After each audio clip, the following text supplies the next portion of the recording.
Bonjour madame. Madame, je suis désolé, mais Aubert ne reçoit peut-être pas un autre jour. Eh bien, c'est l'une des rumeurs les plus persistantes de l'histoire de la télévision classique. Elizabeth Montgomery, la star adorée de Ma sorcière bien-aimée, aurait refusé de parler à son partenaire original Dick York après son départ de la série. Pendant des décennies, les fans ont chuchoté sur ce qui s'est réellement passé dans les coulisses. Y avait-il de la tension, une querelle cachée ou simplement du silence entre eux? La vérité était bien plus complexe que ne le suggèrent les commérages. Montgomery était au sommet de sa gloire. York était aux prises avec de graves problèmes de santé et leur séparation soudaine a choqué le public. Au fil des ans, des fragments d'histoire, des spéculations et de prétendus témoignages oculaires ont circulé, mais très peu de choses ont été confirmées. Alors, pourquoi cette histoire perdure-t-elle depuis si longtemps? Et que savons-nous réellement de leur relation une fois que les caméras ont cessé de tourner? Lorsque Ma sorcière bien-aimée a été diffusée pour la première fois en 1964, elle ne ressemblait à rien d'autre à la télévision. La sitcom mélangeait comédie et fantaisie suivant la vie de Samantha Stevens, une sorcière essayant de vivre une vie de banlieue normale avec son mari mortel. Elizabeth Montgomery, déjà une actrice admirée issue d'une famille prestigieuse d'Hollywood, est devenue une sensation du jour au lendemain en tant que Samantha. Son charme, son esprit et son élégance discrète ont fait d'elle l'une des stars les plus reconnaissables de l'époque. Face à elle se trouvait Dick York, choisi pour incarner Darren Stevens, le mari bien intentionné mais souvent exaspéré de Samantha. Le sens du timing comique et les réactions écarquillées de York ont contribué à ancrer le concept magique de la série dans une réalité accessible. Le public adorait leur chimie. Les téléspectateurs se sont branchés non seulement pour les sorts de Samantha ou les pitreries de ses parents espiègles, mais aussi pour regarder les tiraillements quotidiens entre mari et femme. Pendant un certain temps, York et Montgomery ont semblé être le couple parfait à l'écran. Dans les coulisses, cependant, les choses étaient plus compliquées. Le succès de la série a créé une immense pression sur les acteurs. Montgomery était à la fois la star et le visage de la série, portant le fardeau de maintenir l'élan de la série. York, bien que talentueux, était déjà aux prises avec des difficultés que les fans ignoraient. Le studio exigeait un flux constant d'épisodes et la série se déroulait à un rythme effréné. Dans le même temps, la télévision dans les années 1960 était moins indulgente qu'aujourd'hui. On attendait des acteurs qu'ils donnent le meilleur d'eux-mêmes, quoi qu'il se passe dans leur vie personnelle. Ce que personne ne pouvait voir à la maison, c'est que le rôle de York dans Ma sorcière bien-aimée avait un coût personnel élevé. Sa santé se détériorait. Les exigences physiques du tournage ont commencé à se faire sentir et les failles ont commencé à apparaître. Bientôt, ces luttes cachées allaient entraîner un changement radical dans la série et dans sa relation avec Elizabeth Montgomery bien avant le début de Ma sorcière bien-aimée. Dick York a subi une grave blessure au dos lors du tournage du film. Ils sont venus à Cordura en 1969. Dans une scène intense, il devait soulever un équipement lourd tout en soutenant un autre acteur. Quelque chose s'est cassé dans sa colonne vertébrale. À l'époque, la blessure n'a pas reçu l'attention nécessaire et York a continué à faire face à la douleur, mais les dommages ont persisté, le laissant avec des problèmes de dos chroniques et implacables qui ne feraient qu'empirer au fil des ans. Au moment où la production de Ma sorcière bien-aimée a commencé, York luttait déjà contre une douleur intense. Au début, il a réussi à le cacher. Il était professionnel, engagé et désireux de tirer le meilleur parti du plus grand rôle de sa carrière, mais au fil des saisons, le bilan est devenu impossible à dissimuler. Rester debout pendant de longues prises était atroce. La comédie physique, que la série exigeait souvent, le laissait dans l'agonie. Les membres de l'équipe se souviennent l'avoir vu s'effondrer entre les prises, ayant parfois besoin d'aide juste pour terminer une scène. Le calendrier de production offrait peu de répit. Ma sorcière bien-aimée produisait des épisodes les uns après les autres avec peu de temps d'arrêt. La dépendance de York aux médicaments a augmenté, tout comme la pression sur son corps. Il était souvent étourdi, avait des vertiges ou était tout simplement incapable de fonctionner à pleine force. Ses partenaires et l'équipe aurait admiré sa détermination, mais ne pouvait ignorer à quel point il devenait fragile. Pourtant, le spectacle devait continuer et York s'est poussé jusqu'à ce que son corps lâche finalement. En 1969, lors du tournage de l'épisode Daddy Does His Thing, York s'est effondré sur le plateau. Il a été transporté d'urgence à l'hôpital et la gravité de son état a clairement indiqué qu'il ne pouvait pas continuer. Les producteurs, confrontés à un choix, l'ont remplacé par l'acteur Dick Sargent. Pour les téléspectateurs à la maison, la transition a été abrupte. Une semaine, ils ont vu York comme Darren et la semaine suivante, un autre acteur avait repris le rôle avec peu d'explications. Pour York, quitter Ma sorcière bien-aimée a été dévastateur. L'élan de sa carrière s'est arrêté, sa santé était en ruine et il a été effectivement coupé du rôle qui avait fait de lui un nom familier pour Montgomery, qui portait toujours la série en tant que Samantha. Cela a marqué la fin de sa relation de travail avec l'homme qui avait été son premier mari à l'écran. Et c'est dans ce silence, après le départ de York, que les rumeurs concernant leur relation fracturée ont commencé à prendre forme. Lorsque Dick York a disparu de Ma sorcière bien-aimée sans même une scène d'adieu, le public a été stupéfait. Une semaine, il était là à se chamailler gentiment avec Samantha et la semaine suivante, il était parti, remplacé avec peu d'explications. Pour les fans, cela semblait brusque, voire suspect. L'histoire officielle selon laquelle York avait de graves problèmes de santé et ne pouvait pas continuer semblait crédible, pourtant en quelque sorte incomplète. Et quand rien de plus n'a été dit publiquement, les gens ont comblé les lacunes eux-mêmes. Bientôt, un autre récit plus froid a commencé à prendre forme. Un récit qui plaçait Elizabeth Montgomery au centre. Des rumeurs à Hollywood suggéraient qu'elle ne s'était pas contentée de laisser York s'effacer à l'arrière-plan, mais qu'elle avait activement gardé ses distances. Selon ces histoires, Montgomery ne l'a jamais contactée après son départ, ne lui a jamais rendu visite, ne lui a même jamais adressé un mot gentil. Certains initiés affirmaient qu'elle le trouvait difficile à travailler, que sa douleur constante et ses absences ralentissaient la production et qu'elle avait perdu patience avec lui alors que la pression pour maintenir la série en vie s'intensifiait. D'autres sont allés plus loin, suggérant que l'admiration de York pour elle s'était transformée en quelque chose de plus personnel, un béguin presque enfantin qui la mettait mal à l'aise. Si cette rumeur était vraie, cela aurait pu ajouter une tension discrète mais tacite à leur relation de travail. Au fil des décennies, ces rumeurs se sont durcies, en ce que de nombreux fans considéraient comme un fait. Internet n'a fait qu'amplifier la rumeur. Les notes anecdotiques d'IMDb ont répété l'idée que Montgomery préférait Dick Sargent, le remplaçant de York, et qu'elle n'avait jamais contacté York après son départ.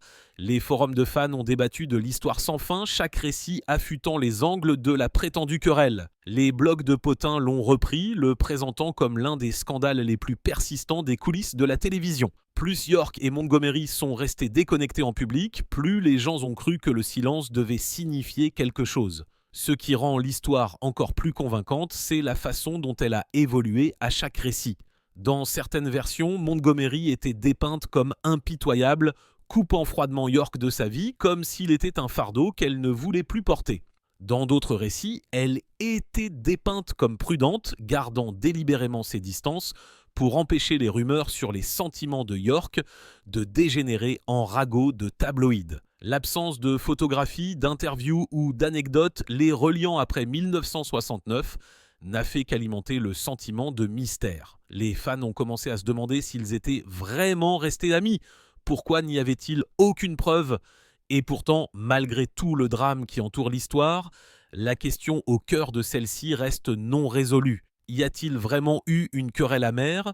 Ou était-ce simplement le genre de silence qui s'installe souvent entre collègues une fois que les caméras cessent de tourner, Pour trouver une réponse, nous devons séparer le bruit des potins des fragments de preuves réelles pour et contre l'affirmation selon laquelle Montgomery a refusé tout contact avec Dick York. La preuve la plus fréquemment répétée d'une querelle est étonnamment fragile. Ce n'est pas une citation directe d'Elizabeth Montgomery, ni même un souvenir de quelqu'un de proche d'elle. Au lieu de cela, il s'agit d'une seule ligne qui a été copiée et collée sur des pages d'anecdotes.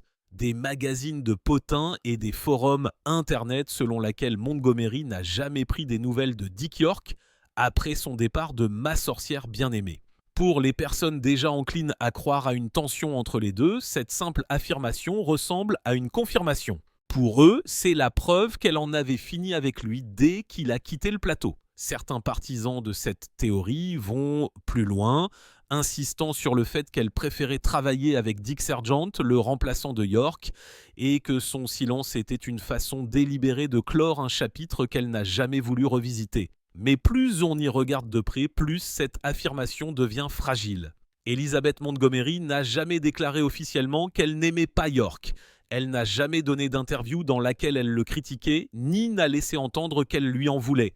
En fait, elle parlait rarement de son départ. Ce manque de commentaires a laissé un vide où la spéculation a prospéré. Mais le silence n'est pas la même chose qu'une preuve. York lui-même ne l'a jamais décrite comme cruelle ou méchante. Dans ses interviews ultérieures et dans son autobiographie, il a été brutalement honnête au sujet de ses propres luttes, de l'accident qui lui a brisé le dos, de l'agonie quotidienne du tournage et de sa dépendance aux analgésiques qui l'ont presque détruit.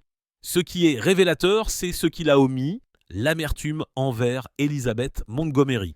Il ne l'a jamais accusée de l'avoir abandonnée, ne l'a jamais dépeinte comme une ennemie et n'a jamais suggéré qu'elle lui voulait du mal. Et pourtant, les critiques soutiennent que son silence est précisément le problème. Ils notent qu'il n'y a pas d'histoire de Montgomery rendant visite à York pendant son long déclin, pas d'anecdote d'appel téléphonique, pas de mots de soutien capturés dans la presse. Lorsque York est décédée en 1992, elle n'a pas assisté à ses funérailles. Pour certains fans, ces absences semblent confirmer que les rumeurs étaient vraies, qu'elle a délibérément gardé ses distances jusqu'à la fin. Mais les défenseurs de Montgomery le voient différemment. Ils soutiennent qu'elle était une personne intensément privée qui gardait ses actions personnelles hors des projecteurs. Elle n'aimait pas les grands gestes, surtout lorsqu'il s'agissait de ses collègues. Ce n'est pas parce qu'elle n'a pas rendu son soutien public que cela signifie qu'elle ne ressentait rien en privé. Il est également important de se rappeler que Montgomery n'était pas sans lutte en les personnels. Elle a traversé plusieurs mariages, a géré la tension incessante qui accompagnait le fait d'être une icône de la télévision et a ensuite fait face à ses propres problèmes de santé. Dans de telles circonstances, maintenir le contact avec un ancien partenaire, en particulier un partenaire qui avait disparu d'Hollywood, n'était peut-être pas une priorité, même si elle s'en souciait beaucoup. La vérité alors se situe dans une zone grise, les affirmations sont faciles à répéter parce qu'elles sont dramatiques, mais elles restent frustrantes à prouver. Il n'y a pas de preuves concrètes, seulement du silence. Et le silence peut signifier beaucoup de choses. Était-ce de l'indifférence? Était-ce de l'autoprotection?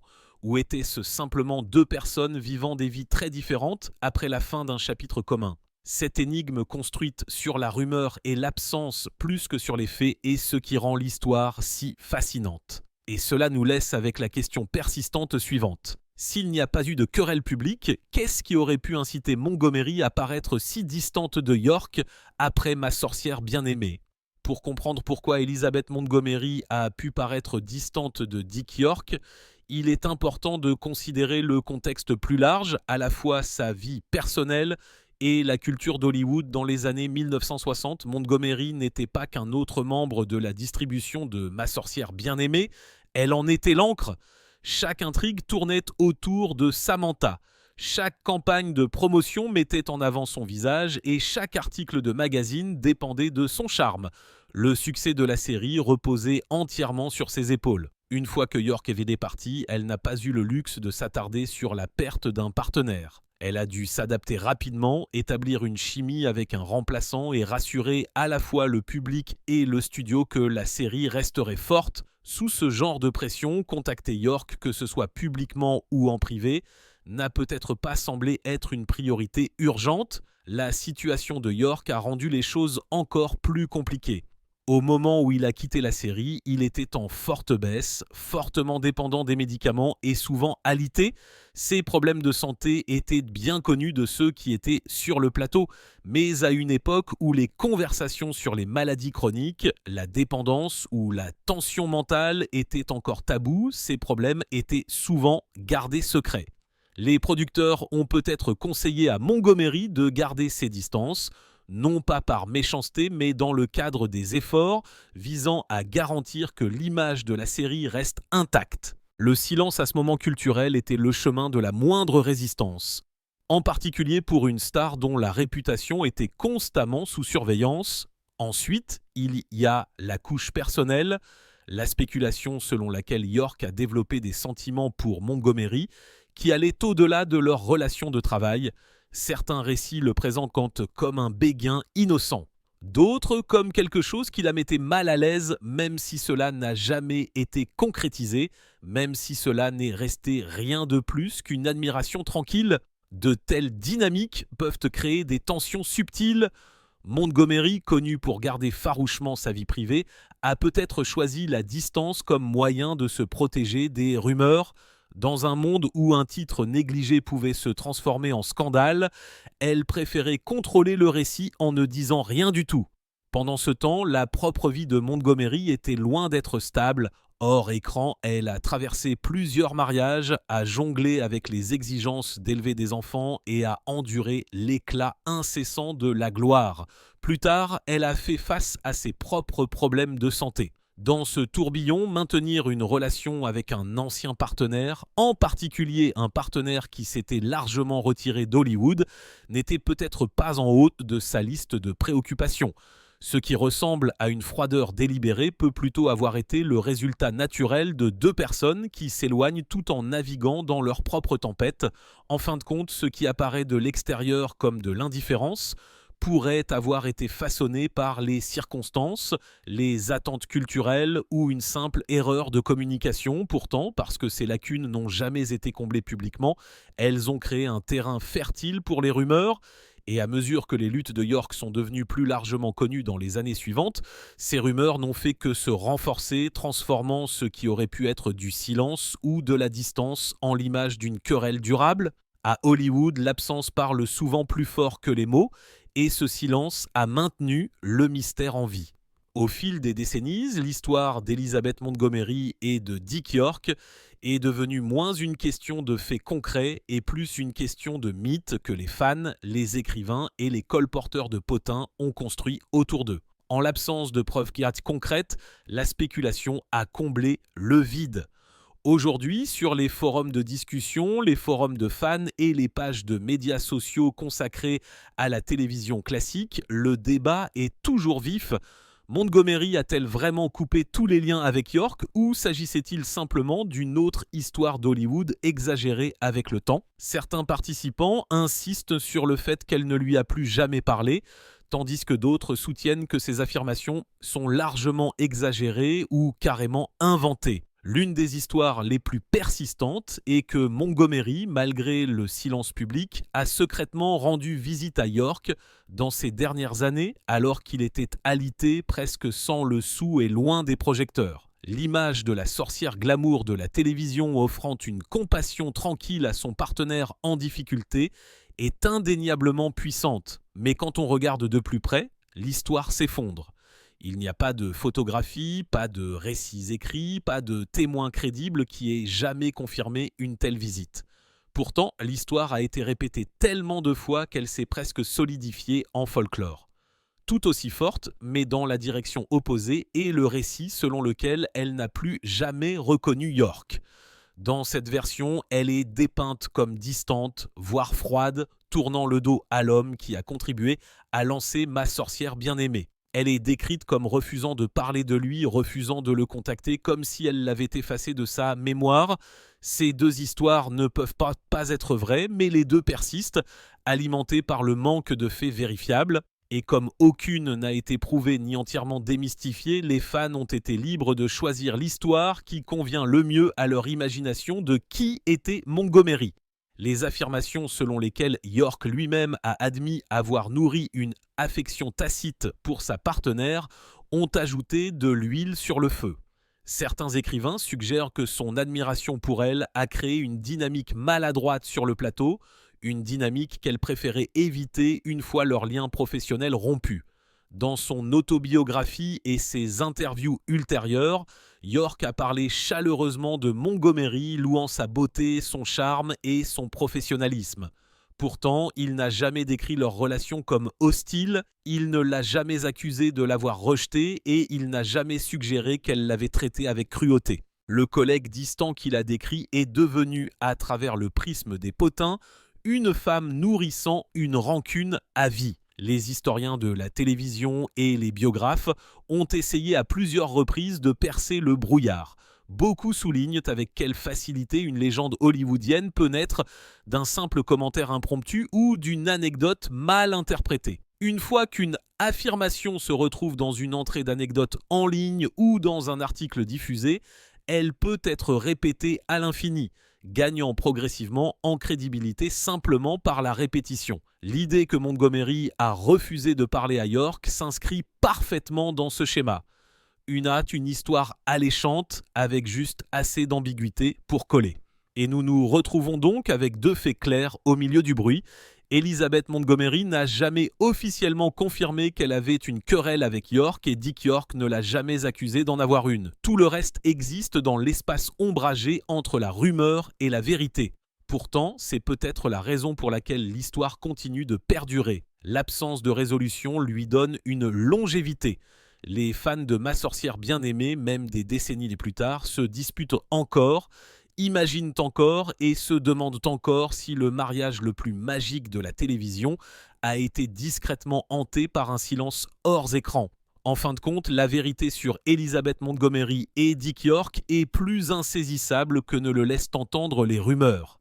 Ce que nous savons avec certitude, c'est que la santé de York l'a forcé à quitter Ma sorcière bien-aimée au sommet de son succès et que son départ a changé la série à jamais. Ce que nous savons également, c'est qu'Elizabeth Montgomery est restée discrète, prudente quant à ce qu'elle partageait publiquement et qu'elle n'a jamais confirmé aucune querelle. Au-delà de ces faits, tout le reste dérive dans la spéculation. L'a-t-elle délibérément évité ou était-ce simplement une question de circonstance ? York s'est-il senti insulté ou a-t-il tranquillement accepté la distance ?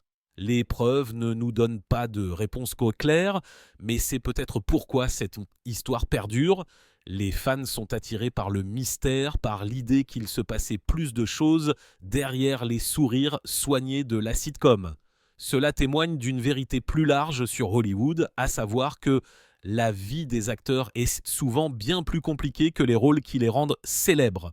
En Montgomery et York, nous voyons deux personnes prises entre la gloire, les problèmes de santé et la nature impitoyable de la production télévisuelle dans les années 1960, que Montgomery ait refusé de parler à York ou qu'il s'agisse simplement d'une histoire racontée trop de fois, leur héritage est toujours lié.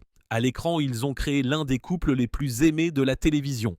Hors écran, leur silence, réel ou imaginaire, fascine le public depuis plus d'un demi-siècle. Si vous avez aimé explorer l'histoire cachée derrière Ma sorcière bien-aimée, assurez-vous de vous abonner à la chaîne. Il existe de nombreuses autres histoires inédites, controverses et mystères de l'âge d'or d'Hollywood qui attendent d'être découverts et vous ne voudrez pas manquer ce qui s'en vient.